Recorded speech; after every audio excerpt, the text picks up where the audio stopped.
A little while ago I watched the live-action film Rurouni Kenshin.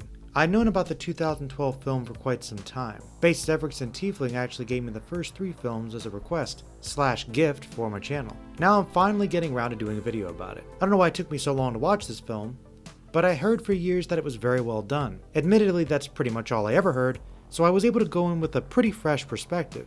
As far as the character of Kenshin goes, that anime was actually one of my early introductions into the medium.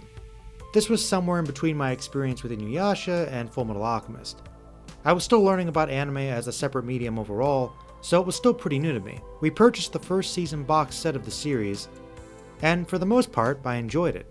For a long time, that early arc of Kenshin was the only thing I was really familiar with. I didn't get to Shishio until many years later. So the film actually follows the first major arc of the series rather closely, following the introduction of Kenshin with the other characters, as well as their conflicts with the opium-dealing crime boss, his ninja minions, and also integrating Janae into the storyline pretty seamlessly. This film actually can be used as a great example on the problem of anime adaptations. The journey to try and make live-action versions of these has been difficult. I'll admit that there are quite a few I haven't seen, but most of the ones I have seen simply don't seem to be very good or just kind of unnecessary. Not really add anything new or overall better to the story. Kenshin is probably the best example I've seen of an adaptation that can be done very well. It strikes a really good balance between the characterizations as well as the overall presentation, feeling very much like the anime brought to live action.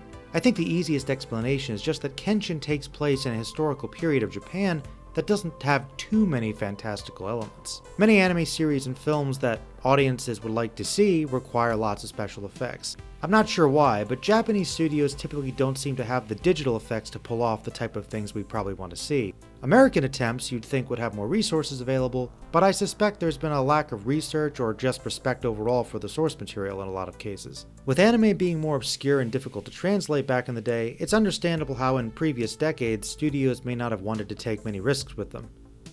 Now, we're seeing that some things considered to be too fantastical or offbeat, like say Thor or Guardians of the Galaxy, can be mainstream films.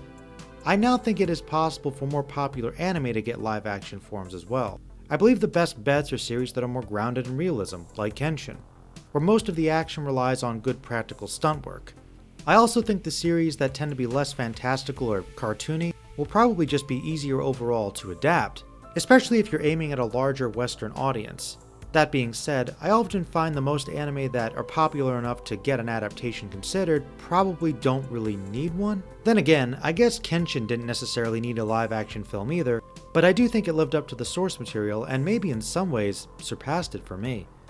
I'm just saying it is possible, and if nothing else, more successful films based on anime can act as introductions for new fans. That's why I think it's very important that they're done well, as it might be their first impression on many of these popular characters. I just hope more filmmakers look at Kenshin as a model for future attempts. Alright everyone, thank you for watching, stay magical.